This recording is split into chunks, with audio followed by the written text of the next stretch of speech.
कहानी में हमें फ्यूचर यानी कि आने वाला वक्त दिखाया गया है, जहाँ पर दुनिया को दो हिस्सों में तकसीम कर दिया जाएगा। एक हिस्से में वो होंगे जो आसाइशों में रह रहे होंगे, उनके पास हर चीज होगी, जबकि दूसरी तरफ गरीब लोग होंगे, इनके पास कुछ भी नहीं होगा, यहाँ तक कि हॉस्पिटल तक नहीं होंगे। यहाँ पर मौजूद लोगों को एक मौका दिया जाता है जहाँ पर इन्हें दूसरे हिस्से में जाने की सहूलत दी जाएगी, वो हिस्सा जहाँ पर इन्हें सब कुछ मिलेगा और ये अच्छी जिंदगी गुजारेंगे। अब जब ये 20 साल के हो जाते हैं तब इन्हें वही टेस्ट देना पड़ता है जिसमें ये पास होंगे तो इन्हें दूसरे हिस्से में भेज दिया जाएगा। इस टेस्ट को द प्रोसेस का नाम दिया जाता है। इस टेस्ट में सिर्फ और सिर्फ 3% लोग ही चुने जाते हैं।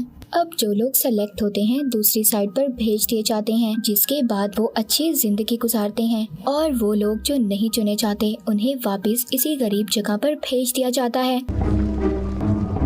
फिर हमें बताया जाता है सुबह यही टेस्ट शुरू होने वाला है और जिसने अपनी रजिस्ट्रेशन करवाई है इस टेस्ट के लिए उन्हें क्वार्टर में जाना होगा। इनको चुना जाएगा, इनका टेस्ट लिया जाएगा। इन्हें हिस्सा लेने वाले लोगों में हम एक लड़की को देखते हैं जिसका नाम मिशेल है। इसके कानों में एक डिवाइस है। इसको बताया गया है कि इसने बेसमेंट में हेडक्वार्टर में पहुंचना है। अब हर वो इंसान जो इस टेस्ट में हिस्सा लेता है उसके कानों में यही डिवाइस होती है। ये इनके कानों में तब डाली जाती है जब इनको इस काम के लिए रजिस्टर्ड किया जाता है। ये इन सब हिस्सा लेने वाले लोगों के लिए शनाख्त का काम करती है। इनको डिवाइसेस से पहचाना जाता है कि इन्होंने रजिस्ट्रेशन करवाई थी। अब मिशेल अपनी दोस्त के साथ जाती है जहाँ पर बहुत सारे लोग टेस्ट देने के लिए आए हुए थे। टेस्ट से पहले इनको यूनिफॉर्म पहनाया जाता है। वहाँ पर एक आदमी आता है जो इनको टेस्ट की अहमियत बताता है। यहाँ पर इन्होंने नई एम्प्लॉय भी रखी थी। यहाँ के चीफ को ये लड़की बिल्कुल पसंद नहीं थी, मगर यहाँ के हेड ने जो इसको ऑर्डर दिया था वो इसने हर हाल में पूरा करना था। दूसरी तरफ जो लोग टेस्ट देने आए थे उन्हें एक कमरे में भेज दिया जाता है। जो टेस्ट फेल कर रहे थे उन्हें वापस जाना पड़ता है। वो लोग काफी ज्यादा रो रहे थे। ये वापस वैसे ही जिंदगी को गुजारेंगे जैसे ये पहले गुजारते थे। इधर मिशेल को भी दिखाया जाता है जिससे काफी पर्सनल सवाल किए जा रहे थे। ये बताती है कि पहले ये जिस लड़के को पसंद करती थी वो भी पास हो गया था, उसने भी इंटरव्यू दिया था, मगर जिसके बाद वो कभी वापस नहीं आया। अब इसको ऐसा लगता है कि शायद उसको चुन लिया गया था, उसने टेस्ट पास कर लिया था। अब वो आदमी जो इसका इंटरव्यू ले रहा था वो कहता है हो सकता है कि उसको चुना ही ना गया हो और क्या पता उसके साथ कुछ ऐसा हुआ हो जिससे वो कभी वापस ही ना आए, कोई एक्सीडेंट या फिर कोई गलत काम जो उसके साथ नहीं होना चाहिए था। वो देखना चाहता था क्या ये लड़की उस लड़के पर डिपेंड कर रही है, यानी कि भरोसा तो नहीं करती। Let's find out if you really made it, okay?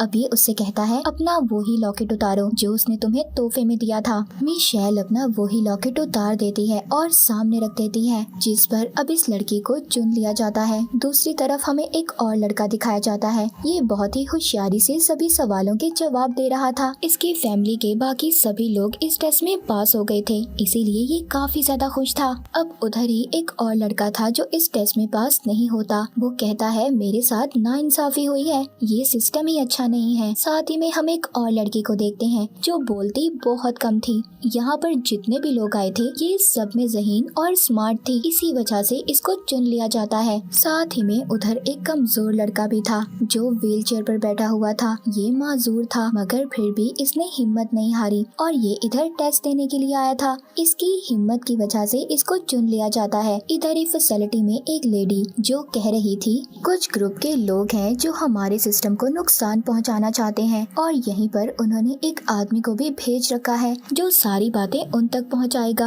अब ये लोग एक आदमी को तो पकड़ लेते हैं। वो बताता है कि इधर एक और आदमी है जो यहाँ पर लोग टेस्ट देने आए हैं उनमें मौजूद है। अब इन्होंने उस आदमी को पकड़ना था। दूसरी तरफ वो ग्रुप दिखाया जाता है जो इस सिस्टम के खिलाफ है। ये आपस में मीटिंग कर रहे थे। ये लोग इस ऊंचे और नीचे दर्जे के फर्क को खत्म करना चाहते थे। इनका मानना था कि हर इंसान को अच्छी जिंदगी गुजारने का हक है। इनके ग्रुप के लीडर को पूरा यकीन था जो आदमी इन्होंने उधर टेस्ट देने वाले लोगों के दरमियान में भेजा है वो पकड़ा नहीं जाएगा और अच्छे से अपना काम करेगा। अब उधर क्वार्टर में एक आदमी खुद को मार लेता है क्योंकि उसको चुना नहीं गया था। वो अपनी पहले वाली जिंदगी नहीं गुजारना चाहता था। सब लोग उसकी इस हरकत पर बहुत हैरान थे। इसके बाद चुने हुए लोगों को एक कमरे में भेज दिया जाता है जहाँ पर इनको आगे के राउंड को पार करना था। यहाँ पर इनके डिवाइसेस को चेक किया जाता है।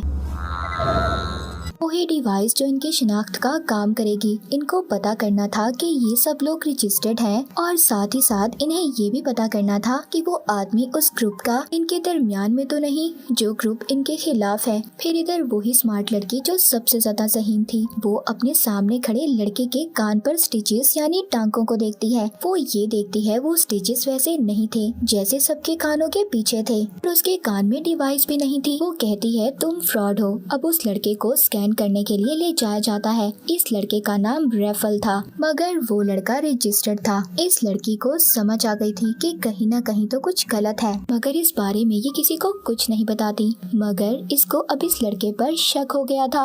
अब वो वक्त भी आ जाता है जिसका इन सबको इंतजार था, यानी कि इनका टेस्ट भी स्टार्ट किया जाता है। इनको कमरे में ले जाया जाता है। अब वहाँ इनके सामने बहुत सारे ब्लॉक्स रख दिए जाते हैं। इनको 10 मिनट में 9 क्यूब्स बनाने थे। टेस्ट का टाइम स्टार्ट होता है और ये सब अपने अपने काम पर लग जाते हैं।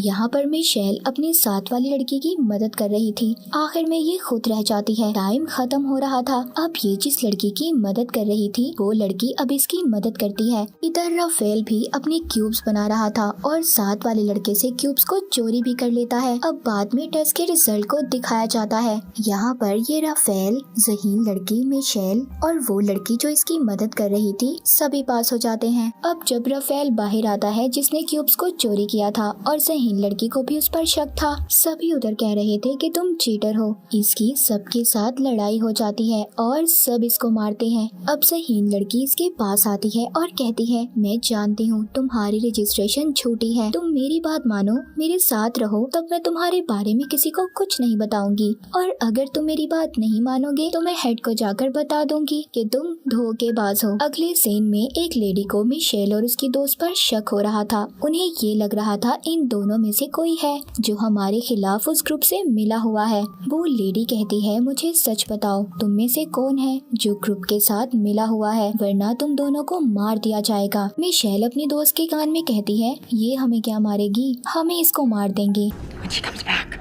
जिसके बाद ये दोनों प्लान बनाती हैं और प्लान के मुताबिक मिशेल की दोस्त उस लेडी पर हमला करती है, मगर मिशेल अपना प्लान बदल देती है और हमला नहीं करती। इसने ये सब कुछ इसलिए किया था ताकि सारा शक इसकी दोस्त पर आए। दरअसल मिशेल ही थी जो उस ग्रुप के साथ मिली हुई थी जो इनके खिलाफ था। इसको ये बात पता थी कि जिस ग्रुप के साथ मिलकर ये काम कर रही है इसमें सबकी भलाई है और इसीलिए इसने अपनी दोस्त की कुर्बानी दे दी। और यहाँ पर हमें ये भी पता चलता है कि इसने जिस लड़के की कहानी बताई थी जिसको ये पसंद करती थी, जो यहाँ पर गेम खेलने आया था, वो असल में इसका भाई था और ये उस जगह पर इसलिए जाना चाहती थी जहाँ पर सब अमीर लोग रहते थे ताकि ये वहाँ जाकर अपने भाई को ढूंढ सके। इसके बाद हम माजूर लड़के को देखते हैं। उसकी पिछली जिंदगी के बारे में दिखाया जाता है। उसके डैड ने इतनी बड़ी खामी होने के बावजूद उसको पाला और उसे बताया कि तुम टेस्ट को पास कर सकते हो। उन्होंने उससे कहा कि तुम टेस्ट पास कर उस जगह पर जाओ जहाँ पर सब अमीर लोग रहते हैं और अपनी जिंदगी अच्छे से गुजारो। उधर जब इसका फिजिकल टेस्ट यानी जिस्म का टेस्ट होता है, डॉक्टर इसको इंजेक्शन लगाती है। इसको पहली बार अपनी टांगों में दर्द महसूस हो रहा था। डॉक्टर इसको बताती है अगर तुम टेस्ट पास करके दूसरी अमीर कम्युनिटी में जाओगे तो वहाँ पर तुम्हारा और अच्छे से इलाज हो सकेगा। अब इन सबको अगले टास्क के लिए अगले कमरे में ले जाया जाता है। वहाँ मेज पर 4 कठपुतलियाँ पड़ी थी जिनके चेहरे पर अलग अलग तरह के एक्सप्रेशन थे। हर किसी ने अपने लिहाज से चेहरा बनाया हुआ था। अब यहाँ ग्रुप को पता लगाना था जिस औरत ने नीले रंग के कपड़े पहने हुए हैं उसे क्या हुआ है। अब ये जल्दी से सब अपने हालात को समझना शुरू करते हैं और अपने अपने आइडियाज देते हैं। माजूर लड़का इनके सामने एक कहानी रखता है। वो कहता है इस औरत को जहर दिया गया है। इस घर में अपने हस्बैंड के साथ मेहमान आई थी। असल में इस औरत का चक्कर इस आदमी के साथ था जिसके घर में ये मेहमान आई थी और उसी आदमी की बीवी ने इसे जहर दिया है, तभी तो इतने सुकून से बैठी है। ये तभी उस आदमी की तरफ देख रही है जिसकी बीवी ने इसे जहर दिया है क्योंकि इसका चक्कर जो था इस आदमी के साथ। अब सारे ग्रुप को तो ये कहानी अच्छी लगती है। News was genius, right?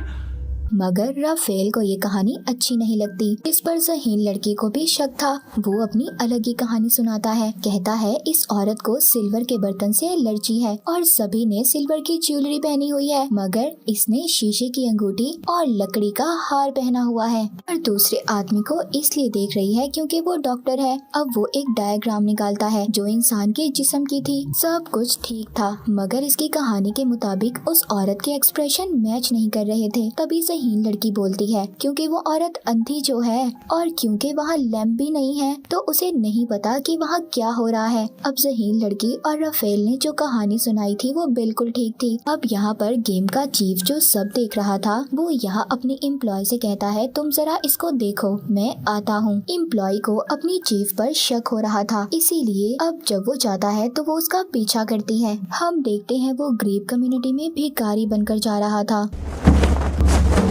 Her group को अगले टास्क के लिए ले जाया जाता है। वहाँ पर इनको 6 कॉइन्स दिए जाते हैं, मगर यहाँ पर 7 लोग थे। इनको यहाँ पर ये फैसला करना था कि इन्हें एक बंदे को निकालना होगा। इनको 15 मिनट का टाइम दिया जाता है। आखिर में जो कॉइन के साथ बाहर जाएगा वही पास होगा। अब राफेल कहता है मेरे पास कॉइन है और मैं बाहर जाना चाहता हूँ, पर तभी एक लड़का इसको मारता है और उससे कॉइन लेने की कोशिश करता है। इसके बाद ये सब सोचते हैं क्यों ना हम सब लोग वोट करें। सब राफेल को निकालने का वोट करते हैं, मगर मिशेल यहाँ पर वोट ज़हीन लड़की के लिए करती है कि इसको बाहर निकालना चाहिए। ज़हीन लड़की राफेल की तरफ देखती है कि ये उसका साथ देगा। अब वो उस ज़हीन लड़की का साथ देता है और कहता है मासूम लड़के को निकालना चाहिए क्योंकि ये तो जीत भी नहीं सकता। मगर वो लड़का कहता है मैं जीत गया, मेरा इलाज हो सकता है, मैं तो जीतूंगा। जिसके बाद ये सब फैसला करते हैं कि इनको किस्मत पर छोड़ देना चाहिए। अब उधर वो एम्प्लॉय जिसको चीफ नजर रखने का बोल कर गया था वो ग्रुप पर नहीं बल्कि चीफ पर नजर रख रही थी। उसको भी पता चल जाता है कि वो एक कैमरे से